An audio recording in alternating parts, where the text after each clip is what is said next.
મિત્રો, કેમ છો? મજામાં છો ને? તમે મજામાં હોય તો હું પણ મજામાં જ છું એકદમ. ઓકે, લાસ્ટ વિડિયોની અંદર તમે ગુણોત્તર મધ્યકની થિયરી જોઈ. તો આજે એના દાખલા. પણ એ પહેલા આપણે કંઈક જે વસ્તુ અગત્યની હતી ને દાખલા ગણવા માટે એની ફટાફટ વાત કરી લઈએ. સૂત્ર તો તમને આવડે જ છે. બોલો, નથી આવડતું સૂત્ર? શું હતું? અહીંયા આગળ લખું જુઓ સાઈડમાં. એ ગુણોત્તર મધ્યકનું સૂત્ર એવું હતું કે g બરાબર રૂટની અંદર x1 લખો, x2 લખો, આવું છે. કેટલા સુધી લખો? xn સુધી. અને અહીંયા આગળ n નું મૂળ મૂકો. આનું સૂત્ર એકદમ સહેલું. પણ એ પછી કંઈક યાદ રાખ્યું હતું આપણે. યાદ છે ને 5 પોઈન્ટ જેના મદદથી તમે ફટાફટ દાખલા ગણી શકો અને એ પાછા સાચે પણ. હા, તો યાદ રાખવામાં તમે 5 વસ્તુમાંથી પહેલી વસ્તુ કંઈક યાદ રાખી હતી કે જ્યારે તમને રકમની અંદર 2 અવલોકનો આપેલા છે. હા, જ્યારે 2 અવલોકન આપેલા હોય ત્યારે કેટલી વખત રૂટનું નિશાન દબાવવાનું? ઓકે, સરસ. એક વખત રૂટનું નિશાન કેલ્સીમાં આપેલું છે, એક વખત દબાવો. 2 નો ગુણાકાર કરી જવાબ થઈ ગયો. પછી નંબર 2, બીજા નંબરમાં યાદ રાખીશું કે જ્યારે તમને 4 અવલોકનો આપેલા હોય તો એક રૂટ કેટલી વખત દબાવવાનું? તો કે 2 ટાઈમ્સ. 2 વખત રૂટનું નિશાન કરવાનું. 1 2. પણ એ પહેલા ગુણાકાર કરવાનો, બરાબર? ગુણાકાર કરીએ પછી આગળ એનો 2 વખત રૂટ કરો એટલે તમને ગુણોત્તર મધ્યક મળી જાય. નંબર 3 માં જો 8 અવલોકન આપેલા હોય તો પછી કેટલી વખત? બોલો, યાદ છે? 8 અવલોકન છે તો 3 વખત રૂટ કરવાનું. ઓકે, આ નંબર 1, એની અંદર નંબર 2 અને એની અંદર પણ નંબર 3. તો બસ તમારે મગજમાં આટલું યાદ રાખવાનું. 2 અવલોકન આપેલા છે તો 1 વખત રૂટ કરો. 4 અવલોકન આપેલા છે તો 2 વખત રૂટ કરો અને 8 અવલોકન આપેલા છે તો 3 વખત રૂટ કરો. પછી કઈ વધારો ઘટાડાની વાત. હા, જો તમને અવલોકનોની અંદર ગુજરાતીમાં સ્પષ્ટ રીતે લખેલું જ હોય કે ચલની અંદર તમારે p% નો વધારો કરવાનો છે તો પછી તમને ખબર જ છે કે 100 ની અંદર p ને પ્લસ કરી દેવાના. તમને કીધું હોય જન્મ દર કે વિકાસની વાત કરીએ આપણે. આર્થિક વિકાસ 10% વધ્યો અથવા આર્થિક વિકાસ 10 છે, વિકાસ અથવા વધારો, તો 100 ની અંદર કરી દો પ્લસ, તો 100 + 10 એટલે 110. આ બેન્ચર તમને ખબર હોય છે એ વસ્તુની. અને નંબર 5, જો તમને p% નો ચલમાં ઘટાડો કરવાનો કીધો હોય અથવા તો ઘસારો કીધું હોય તો 100 માંથી માઈનસ કરો. વધારે ખબર દાખલા ગણીએ ત્યારે પડશે ને. તો શરૂઆત કરીએ એના દાખલાની. આને આપણે સાઈડમાં જ રાખીએ જેથી તમે જોઈ શકો. ન આવડતું હોય તો જો કે આમાં કઈ અઘરું છે કરો. 2 અવલોકન છે, 1 રૂટ કરો. 4 છે, 2 કરો. 8 છે, 3 વખત કરો. પછી વધારો હોય તો 100 માં પ્લસ કરો, ઘટાડો હોય તો 100 માંથી. ઓકે, તો જોઈએ દાખલા. તો દાખલા જોવા માટે આવી જાઓ ત્યારે સ્વાધ્યાય 3.3 આખું તમારું ગુણોત્તર મધ્યક જ છે. ગુણોત્તર મધ્યક સ્વાધ્યાય 3.3 દાખલા નંબર 1.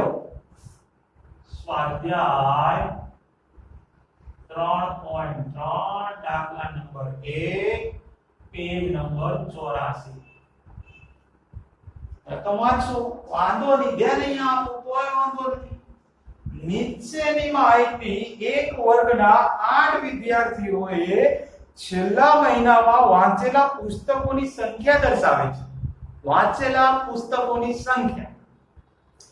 ત્યાર પછી તમને સંખ્યા આપેલી છે 8 અને કયું છે ગુણોત્તર મધ્યક ઉપયોગનો ઉપયોગ કરી વાંચેલા પુસ્તકોની સંખ્યાની સરેરાશ મેળવો. સરેરાશ એટલે શું મેં તમને કહ્યું સરેરાશ એ મધ્યકનું બીજું નામ છે. ઓકે એટલે કે ગુણોત્તર મધ્યકના આધારે એની સરેરાશ શોધવાની છે. ઓકે વાંધો નહીં તો શરૂ કરીએ. પહેલા તો જે 8 અવલોકનો આપેલા છે ને એને તમારે લખવા પડે. કેવી રીતે? પહેલા અવલોકનને શું કહેવાય? અને કોઈ કહેશો x1 કહેવાય. સરસ. x1 એટલે 2. પછી બીજું અવલોકન એને x2 કહેવાય. એ છે 1. પછી ત્રીજું અવલોકન x3 કહેવાય. એ છે 5. પછી ચોથું અવલોકન એ છે 9 એને x4 કહેવાય. પછી પાંચમું અવલોકન x5 કહેવાય. છઠ્ઠું x6 કહેવાય. સાતમું x7 કહેવાય અને આઠમું x8. ઓકે તો 5 નંબરનું કયું હતું? 1 3 2 4. બોલો આવું લખતા આવડે કે ન આવડે? છે કે અઘરી વસ્તુ આમાં? બસ તમને જે અવલોકન આપેલા હોય ને x1 x2 નામ આપી દો. આપી દીધા. હવે પતી ગયું. હેડિંગ આપી દો. શું શોધવાનું છે? જુઓ વાંચેલા પુસ્તકોનો ગુણોત્તર મધ્યક. તો અહીંયા આગળ આ વાંચેલા પુસ્તકોનો ગુણોત્તર મધ્યક અથવા તો વાંચેલા પુસ્તકોની સરેરાશ જે આપ્યું મૂકી દો સૂત્ર ARG અંડર રૂટ. હા ઉપર જુઓ સૂત્ર ક્યાં સુધી લંબાવવાનું છે? કેટલા અવલોકન છે? 8 અવલોકન આપેલા છે. તો 1 2 તમે જુઓ છો ત્યાં આગળ સૂત્ર છેક n સુધી એટલે 8 સુધી લખવાનું. ઓકે તો આ વસ્તુ ખાસ ધ્યાન રાખજો. તો તમે ખાલી જોતા જાઓ ત્યાં સુધી હું ફટાફટ પછી તમને એ સોલ્વ કરાવી દઉં. ઓકે તો રેડી છે. કોઈ પ્રોબ્લેમ છે નહીં તો આપણે મૂકી દઈએ આ સૂત્ર g બરાબર પહેલા તો 8 અવલોકન છે તો અહીંયા આગળ આ 8 નો મૂળ અષ્ટમૂળ જેને કહેવાય. તો આ x1 હવે બધાનો ગુણાકાર જ કરવાનો છે. હું ઇન્ટુ કરું ખાલી x2 x3 x4 x5 x6 x7 x8. આની કોઈ બીજી શોર્ટકટ કે બીજું સૂત્ર છે નહીં. બરોબર? એનું સૂત્ર આ જ છે. ધ્યાનમાં રાખજો. પાછા આ બરાબરના નીચે બરાબર ફરી પાછું એ આ અષ્ટમૂળ આપણે આ 8. ચલો x1 કિંમત કેટલી? 2. પછી હવે જો અહીંયા ટપકું કરો કે ગુણાકાર કરો કોઈ પ્રોબ્લેમ છે નહીં. બરોબર? x2 એટલે 1 ગુણ્યા x3 એટલે 5 x4 અહીંયા જોઈ શકો છો બધું લખેલું છે આપણે 9 x5 1 x6 3 x7 2 x8 એટલે કે 4. આવું લખતા ન આવડે તમને? કઈ છે આ ગુરુવામાં? નથી આવડતું ને? કારણ અત્યારે તો કેલ્સીએ છે તો પછી કરો ને ગુણાકાર બદલો.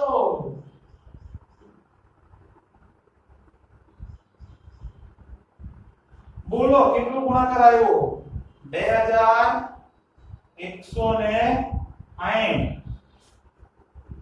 આવે છે ને? બોલો થઈ ગયું. જેટલા અવલોકન આપેલા હોય એ બધાને વ્યવસ્થિત પહેલા સૂત્ર એ રીતે લખવાનું. જેટલા અવલોકનો ત્યાં સુધી લંબાવવાનું. અહીંયા આગળ કેટલા અવલોકનો બાદ કરી દેવાના. 4 અવલોકનો છે તો 4 સુધીનો x4 સુધી આવે. અહીંયા આગળ 4 મૂકવાના. 2 અવલોકન છે તો x1 ને x2 તો ઉપર કશું આવે નહીં કારણ કે રૂટ નો મતલબ જ 2. ઓકે હા એનો મતલબ અડધું એમ કહેવાનું. ઓકે પછી જે અવલોકન આવે છે એવું પછી ગુણાકાર કરો. ચલો ગુણાકાર કરીને આપણું રેડી થઈ ગયું. હવે અહીંયા આગળ જુઓ તમારી પાસે 8 અવલોકન છે. 8 અવલોકનનો ગુણાકાર રેડી થઈ ગયો. તો પછી તમે યાદ કરો આ તમારું જ્યારે 8 અવલોકન આપેલા હોય તો રૂટ તમારે કેટલી વખત કરવું પડશે? 3 વખત રૂટ કરવું પડે. જો તમારે આ 8 ને દૂર કરવા હોય તો એ તો કરવાના જ છે ને. ઓકે કારણ કે આ રૂટ 1 નથી 8 છે. જો અષ્ટમૂળ છે તો આ બરાબર ને નીચે બરાબર. જો મારે આ 8 ને દૂર કરવા હોય તો 3 વખત રૂટ કરવું પડે, તો હું 8 ને દૂર કરી દઉં છું અને આ 3 વખત રૂટ કરું છું અને રૂટ ની અંદર આને લખી દઉં છું 21 આવડે કે 8 દૂર થઈ ગયા અને કેટલી વખત દૂર થઈ ગયું 3. તો આ તો હવે નિશાન કર્યો હવે એવું તમે કેલ્સીમાં કરો. હવે પડે કેલ્સીમાં લખો 21 પછી ગોતો રૂટ નું નિશાન છે તો કે હા મળ્યું. તો હવે એને કેટલી વખત દબાવવાનું છે આપણે 1 2 ને 3 વખત.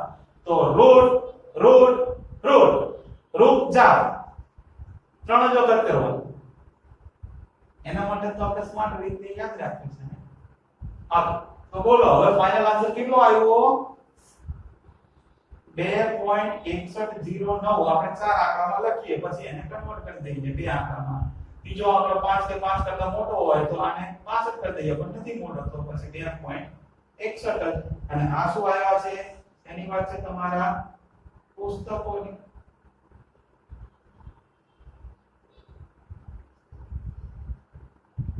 છે કે અઘરું? એકદમ સેવન સિમ્પલ. ખાલી મગજમાં એટલે તો કહું છું આટલું યાદ રાખજો, ફટફટ બધા જ દાખલા આવડવા લાગશે. કઈ જ વસ્તુ અઘરી છે નહીં. ઓકે, તો થોડું અઘરું લાગ્યું હોય તો બીજો એક દાખલો લઈએ આપણે. RJ નો દાખલો લઈએ, બસ આ રીતનો. પછી અહીંયા હું તમને ડાયરેક્ટ રકમ આપી દઉં એટલે છે ને થોડો એવો સ્માર્ટ વર્ક ને બધું કરી શકાય ને. તો રકમમાં છે ને તમને અવલોકન આપેલા છે. 1 2 3 4 5 6 7 8. આ કયો દાખલો છે? RJ નો. ઓકે, RJ નો આ દાખલો છે. RJ એટલે શું? એ બધી વસ્તુ તમને ખબર જ છે, એમાં કઈ પૂછવાનું હોય નહીં.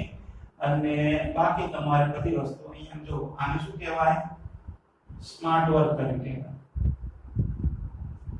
શું કહેવાય? સ્માર્ટ વર્ક કહેવાય.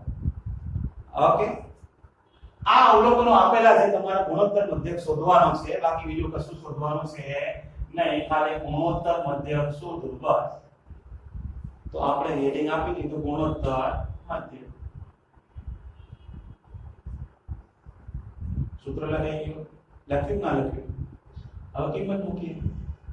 ચાલો x1 બોલે તો 1 ગુણ્યા 2 ગુણ્યા 3 ગુણ્યા 4 ગુણ્યા 5 6 ગુણ્યા 7 ગુણ્યા 8. આવું આવડે કે ન આવડે? તો પછી કરો ને ગુણાકાર બધાનો કેમ લેતા છો? બધાનો ગુણાકાર કરો તો તમને કેટલો આન્સર મળે છે? 1 થી 8 નો ગુણાકાર. ઓહો હો હો 40,320. એનો ગુણાકાર કોઈ પણ દાખલામાં ગુણાકાર સુધી આવવાનું. ગુણાકાર થઈ જાય પછી ચેક કરો કેટલા અવલોકન છે, તો કે 8. 8 અવલોકન છે તો કેટલી વખત રૂટ કરવાનું છે? તો 3. તો એ 8 દૂર થઈ જાય તો મેં 3 વખત કરી દીધા રૂટ અને આ સંખ્યા અંદર મૂકી દેવાની 40,320. હવે 8 દૂર થઈ ગયા. હવે 3 રૂટ ને દૂર કરવાના ને, તો એના માટે કેલ્સીમાં લખો 40,320. પછી રૂટ નું નિશાન ગોતો. 1 વખત 2 વખત 3 વખત. બસ બોલો આન્સર શું આવ્યો? 3.7643. આવો આન્સર આવ્યો. ત્રીજો આપણો નાનો છે તો 3.76. પતી ગયું. લ્યો, આવું કરવાનું ગુણોત્તર મધ્યકના દાખલા. બીજું કશું જ અઘરી વસ્તુ છે? આ 8 વાળો જોયો ને. હવે બીજો એક દાખલો જોઈએ. એના પછીનો એટલે કે બીજો દાખલો સ્વાધ્યાય 3.2 ચાલે છે, પણ એના પછીનો એટલે કે બીજો દાખલો જુઓ અને રકમ જુઓ અને કેટલા અવલોકનો આપેલા છે એ ચેક કરો. અને એ અવલોકન કેટલા હોય તો એના આધારે તમારે શું શોધવું પડે, એટલે કે સૂત્ર ક્યાં સુધી લંબાય એ પણ બધું ચેક કરો. તો જુઓ સ્વાધ્યાય 3.3 દાખલા નંબર 2. પેજ નંબર તો 84 છે ને. બધા દાખલા આખો સ્વાધ્યાયમાં જ છે. 3 દાખલા છે પણ આપણે બીજા 3 ગણીશું x. ઓકે, એક ઉપરથી 2 ગણ્યા ને બીજા પરથી પણ 2 જો એક મશીનની કિંમતમાં પહેલા 4 વર્ષમાં અનુક્રમે 10%, 7%, 5% અને 2% ના દરે ઘસારો થાય. ઓહો, આ તો ટકાવારી વધારે યાર. ઘસારો બોલે તો મિલકતમાં થતો ઘટાડો. તો શું કરીશું? 100 માંથી માઈનસ ટકાવારી આપી છે, આ યાદ રાખજો. જ્યારે તમને ગુણોત્તર મધ્યક શોધવાનું હોય અને ટકાવારી હોય એટલે ગુણોત્તર મધ્યક જ આવે. આ ખાસ ધ્યાનમાં રાખજો. બરાબર? તો 4 ટકાવારી આપી છે એટલે લખી છે ઘસારાની સરેરાશ યોગ્ય રીતે શોધો. તો શોધી દઈએ ત્યારે તો સૌથી પહેલા તો તમારે મગજમાં આ જે ઘસારાની કિંમતો તમને જે આપી છે એ ટકાવારીમાં છે. ટકાવારીમાં હોય તો યોગ્ય સરેરાશ એ ગુણોત્તર મધ્યક છે. આવું તમારે પહેલા લખવું પડે. ડેશ ઓકે, જવા દો તમારે લખવાનું. લખું? ઓકે, વાંધો ચલો. એ આ પહેલો ડેશ અહીંયા લખવાનું કે ઘસારાની તમને જે આપી છે ઘસારાની કિંમતો ટકાવારી સ્વરૂપમાં આપેલી છે માટે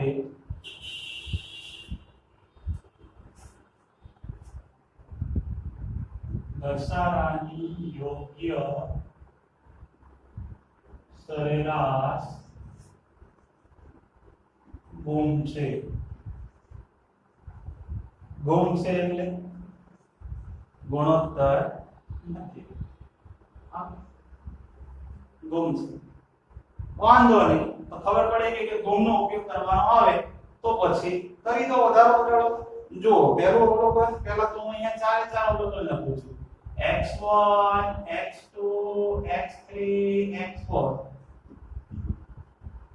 ઘસારો છે, ઘસારો એટલે ઘટાડો. ઘટાડો હોય તો 100 માંથી કરો માઈનસ. જેમ કે પહેલું જુઓ, પહેલા કેટલા ટકા છે? 10%. તો હું અહીંયા શું લખીશ? 100 માઈનસ 10 એટલે કે કેટલા બનશે? 90. એટલે નવી કિંમત ધ્યાનમાં રાખવાની. પછી છે 7% ઘટે છે તો 10 માઈનસ 7. તો 10 માઈનસ 7 એટલે કે આ 3. પછી 5% તો 100 માઈનસ 5 એટલે કે આ 95. પછી 2% તો 100 માઈનસ 2 એટલે કે આ 98. નવી કિંમતો મળી ગઈ તો એના આધારે તમારે ગુણોત્તર મધ્યક શોધવાનો. તો શોધીએ ગુણોત્તર મધ્યક. શેનો ગુણોત્તર મધ્યક શોધવાનો છે? ઘસારાની સરેરાશ શોધવાની છે.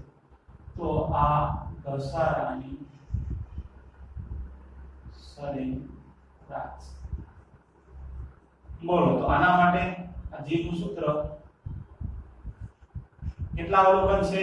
4 અવલોકન છે. તો આ બધો અવલોકન એટલે આ અવલોકન આધારે 4 ટકાવારી છે ને, 4 ટકાવારીના આધારે 4 અવલોકન. તો x1 x2 x3 x4 તો બાર મૂકી દીધા 4. ઓકે, તો આની અંદર મૂકીએ કિંમત. તો અહીંયા 4. x1 એટલે કેટલા લેવાના? 90. પછી x2 એટલે 93, x3 એટલે 95 અને x4 એટલે 98. 98 કરી દેવાનું. 98.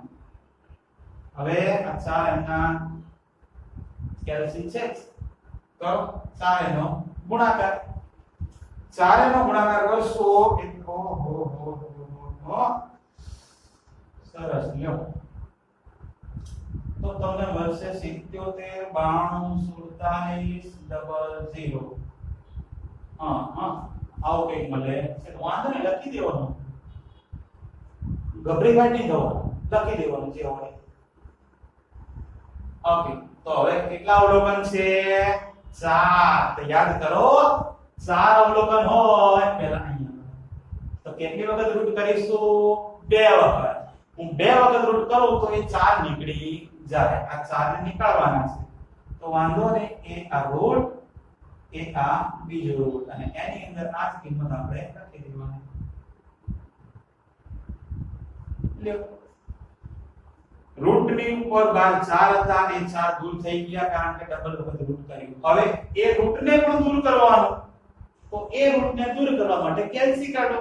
કેલ્સી ની અંદર આ સંખ્યા લખો અને કેટલી વખત રૂટ છે? 1 અને 2. તો સંખ્યા લખાઈ જાય પછી રૂટ રૂટ પૂરું. આન્સર આવે બોલો. તો કેટલો આન્સર આવ્યો? 93.95 થોડો લાંબો આન્સર આવ્યો ને 93.95 સુડતાલીસ વાંધો નહીં જો ત્રીજો આંકડો 5 કે 5 કરતા મોટો નથી તો પછી આને શું કહેવાય 93.95 કહેવાય ને વિદ્યાર્થી મિત્રો તમારો ગુણોત્તર મધ્યક આવી ગયું આ શું આવ્યું છે ગુણોત્તર મધ્યક આવે છે જવાબ નથી આવ્યો કહેવાય તો જવાબ જ પણ તમારે શોધવાનું શું છે ઘસારાની સરેરાશ શોધવાની છે તો સરેરાશ એટલે શું તો અહીંયા આગળ જે ઘટાડો થાય છે ઘસારો હતો ને ઘસારો એટલે કે ઘટાડો થયો બરોબર એ તો તમને ખબર જ ને વધારો એટલે વિકાસ એટલે વધારો કહેવાય ઘસારો છે તો ઘસારો એટલે ઘટાડો થયો તો 100 કરતા કેટલો ડાઉન થયો 100 કરતા કેટલો ઘટ્યો એ એની સરેરાશ કહેવાય તો અહીંયા ચેક કરો જો 93.95 છે તો 100 કરતા કેટલો ઓછો છે એ એની ઘસારાની સરેરાશ કહેવાય તો એના માટે તમારે લખવાનું શું તો કે તમને કેટલા વર્ષ આપેલા છે 4 વર્ષ આપ્યા છે ને તો એના માટે અહીંયા લખી દઉં ચલો ને તો 4 વર્ષમાં ઘસારાની સરેરાશ આવું લખવાનું બરાબર બોલો 100 કરતા કેટલા ઓછા છે તો એ જાણવા માટે 100 માંથી એક કિંમતને શું કરવી પડે માઈનસ કરવી પડે દરેક દાખલાની અંદર પહેલા તમે 100 માંથી માઈનસ કરી એ જ રીતે અહીંયા આગળ પણ કેટલા ઓછા છે ફાઇનલ આન્સર જે આવ્યો એને 100 માંથી માઈનસ કરો તો તમને મળી જશે આન્સર કેટલો આવે છે 3.76 મળ્યો તો સાચો આન્સર આ કહેવાય 3.76 અને તમને જે રકમ આપી છે ટકાવારીમાં છે ને 3.76% આટલી ઘસારાની સરેરાશ કહેવાય છે કે અઘરી વસ્તુ આમાં એકદમ સહેલું અને સિમ્પલ કઈ બીજી કોઈ માથાકૂટ નહીં હવે આમાં જેમ ઘસારો હતો એમ તમને વધારો કીધું હોય તો આવડે કે ન આવડે આવડે નહીં તો તમે આ જોતા તો ત્યાં સુધી તરત જ આપણે મળીએ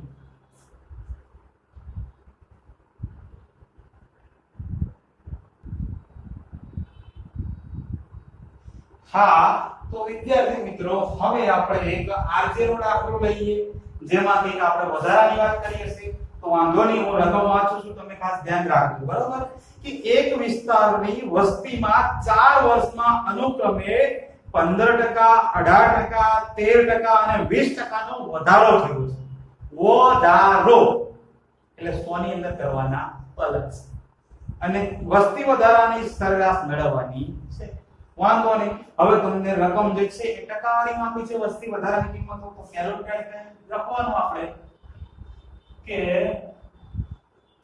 વસ્તી વધારાની કિંમતો ટકાવારીમાં આપેલ છે માટે વસ્તી વધારાની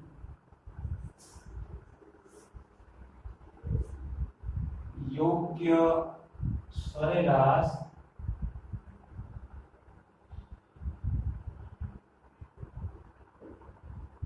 એ ગુણ છે હવે તો ખબર પડી ગઈ ને ગુણ એટલે શું ઓકે તો હવે ચાર અવલોકનો જે ટકાવારી આપી છે એને આપણે ઉભા ક્રમમાં લખી દઈએ કોઈ નાના ક્રમમાં લખવું હોય નો પ્રોબ્લેમ બોલો અહીંયા આગળ વસ્તીનો વધારો છે વધારો એટલે 100 માં કહીશું પ્લસ વાંધો નહીં તમને ખબર ન હોય કે રકમ હતી એ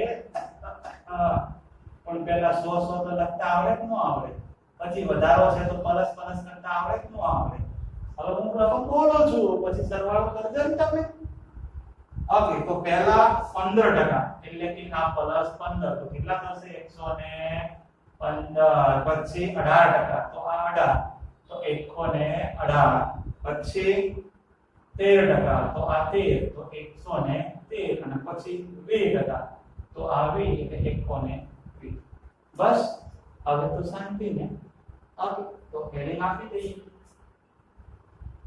વસ્તી વધારાની સરેરાશ વસ્તી વધારાની સરેરાશ તો c બરાબર fourth રૂટમાં x1 x2 x3 x4 બરાબર ના બરાબર રૂટ નો રૂટ ફોર્થ મૂળ નું ફોર્થ મૂળ કિંમતો મૂકો બોલો x1 એટલે 115 x2 એટલે 118 x3 એટલે 113 અને 120 બોલો બેન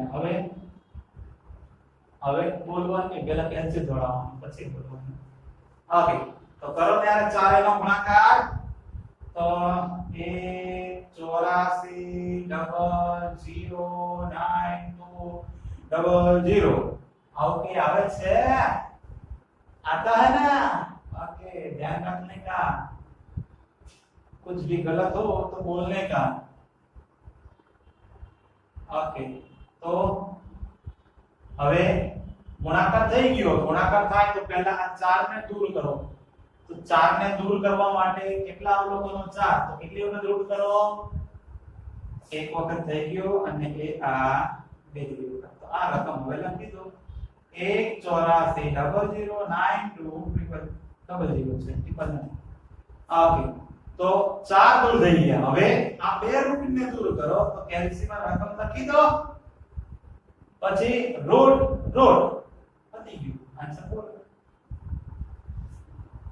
તો આન્સર જે છે એ આવે છે 116.4688 પછી આંકડા બધું છે ત્રીજો આંકડો 8 છે 5 કે 5 કરતા મોટો છે તો 46 ના કેટલા નાખવાના 47 આ તમારો જી આવ્યો ગુણોત્તર મધ્ય આપણે શું શોધવાની છે સરેરાશ વસ્તી વધારાની સરેરાશ તો અહીંયા આગળ લખી દેવાનું કે 4 વર્ષમાં વસ્તી વધારાની સરેરાશ બરાબર જો વિદ્યાર્થી મિત્રો આ શું થાય છે વસ્તીનો વધારો થાય છે તો વધારો થાય તો 100 માં પ્લસ કર્યો આપણે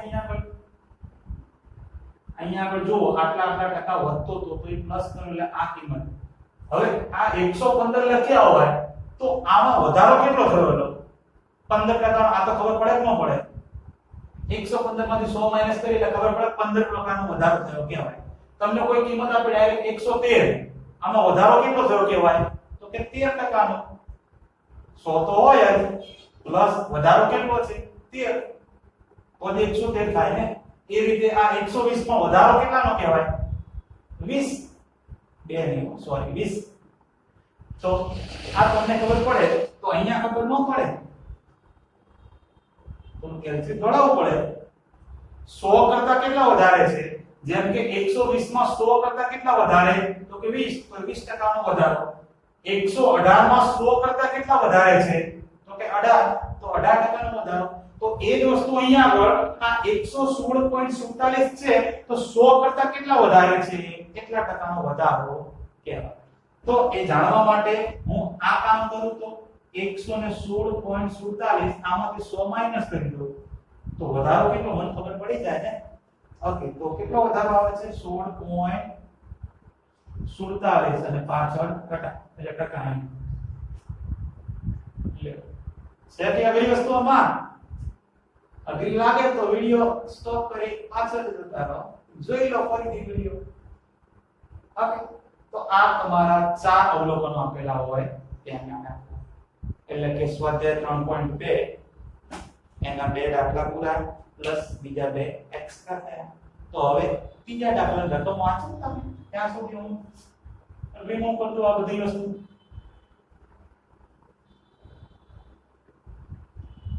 અને ચેક કરો કે એની અંદર કેટલા અવલોકન આવે છે અને અવલોકનના આધારે કયું સૂત્ર એપ્લાય થશે એ પણ ચેક કરો તો બધું ચેક તો કરવું જ પડે ને એટલે તો મેં વાત તો જો કરો એ સ્વાધ્યાય 3.3 દાખલા નંબર 3 પેજ નંબર તો ફિક્સ જ છે 84 ઓકે ચલો ટેક્સીમાં બેસીને પ્રવાસ કરવા જવાનું છે જો સોમવારે 15 કિલોમીટર મંગળવારે 254 કિલોમીટર ભાઈ પ્રવાસ કરવાનું તો અને આ 2 દિવસોમાં પ્રવાસ કરેલા અંતરની સરેરાશ ગુણોત્તર મધ્યકનો ઉપયોગ કરીને મેળવવાની. નો પ્રોબ્લેમ. બે તમને અવલોકન આપેલા છે તો કે હા, પહેલું કયું છે x1, બીજું કયું હોય x2. બોલો પહેલામાં ક્યાં ફરવા જાય છે? ટેક્સી ક્યારે ફરવા જાય છે? સોમવારે. અને બીજામાં તો કે મંગળવારે. બોલો જે સોમવારે કેટલું ફરે છે? 15 કિલોમીટર. અને મંગળવારે 254 કિલોમીટર. બહુ દૂર પહોંચી ગયા. ઓકે, કેટલા અવલોકન? 2. શું શોધવાનું છે? ટેક્સી એ કરેલા પ્રવાસ. ટેક્સી એ કરેલા પ્રવાસના અંતરની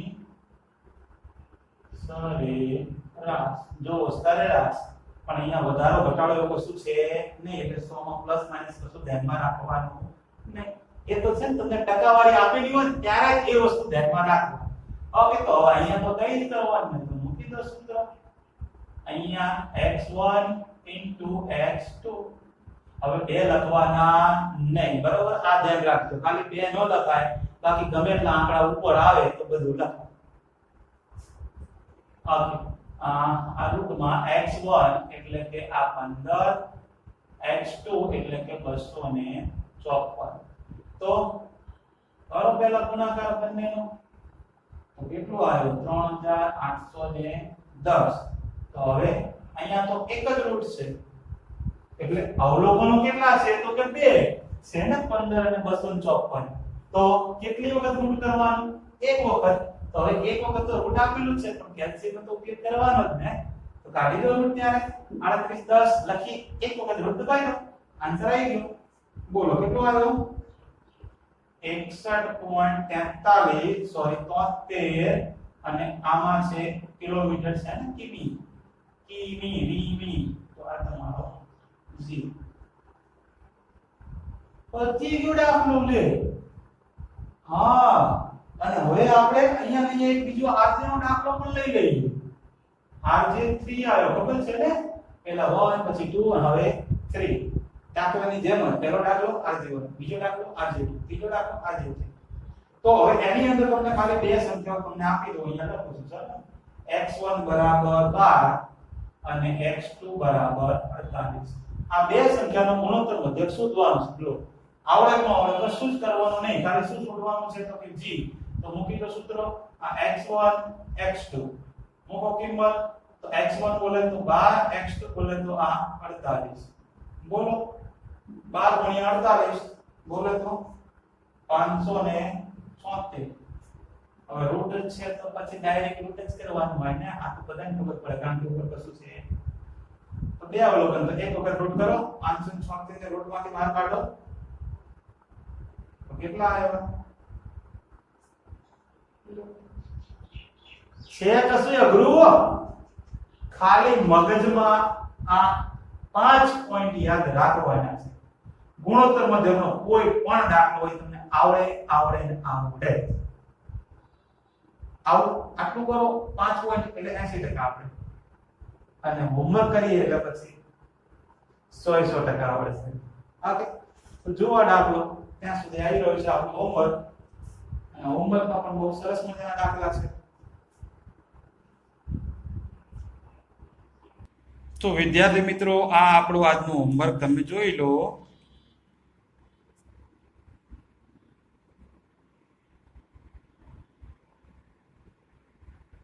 અને સાથે એના આન્સર પણ, જેથી કોઈ વિદ્યાર્થીનો પ્રોબ્લેમ ના થાય ને. જવાબ સાચો આવ્યો કે ખોટો આવ્યો એ ચેક કરવામાં કોઈ પ્રોબ્લેમ ન થાય એના. હા, તો વિદ્યાર્થી મિત્રો, તમે આજનો હોમવર્ક જોયું હશે. જોયું કે ન જોયું?